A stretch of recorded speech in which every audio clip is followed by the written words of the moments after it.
අයිබෝවන් අද අපි කතා කරන්නේ පරිගණකයේ දත්ත ගබඩා කිරීමේ ධාරිතාවයන් පිළිබඳවයි. පරිගණකයක ධාරිතාවය මැනීම සඳහා බයිට් ඒකකය භාවිතා කරනු ලබන අතර විශාල ධාරිතාවයන් මැනීම සඳහා කිලෝබයිට්, මෙගාබයිට්, ගිගාබයිට් සහ ටෙරාබයිට් වැනි ඒකක භාවිතා කරනු ලබනවා.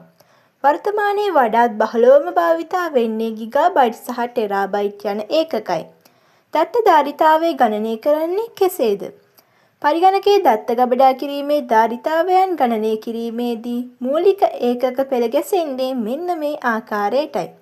බිටු 1ක් සමානයි බයිනරි ඩිජිට් 1ක්, බිටු 4ක් සමානයි නිබල් 1ක්, බිටු 8ක් සමානයි බයිට් 1ක්, බයිට් 1024ක් අපි හඳුන්වනවා කිලෝබයිට් 1ක් ලෙසත්, කිලෝබයිට් 1024ක් මෙගාබයිට් 1ක්, මෙගාබයිට් 1024ක් ගිගාබයිට් 1ක්, ගිගාබයිට් 1024ක් ටෙරාබයිට් 1ක්, ටෙරාබයිට් 1024ක් අපි හඳුන්වනවා පෙටාබයිට් 1ක් ලෙසත්, පෙටාබයිට් 1024ක් එක්සබයිට් 1ක්, එක්සබයිට් 1024ක් අපි හඳුන්වනවා සෙටාබයිට් 1ක් ලෙසත්, සෙටාබයිට් 1024ක් යොටාබයිට් 1ක්, යොටාබයිට් 1024ක් අපි හඳුන්වනවා බ්‍රොන්ටෝබයිට් 1ක් ලෙසත්.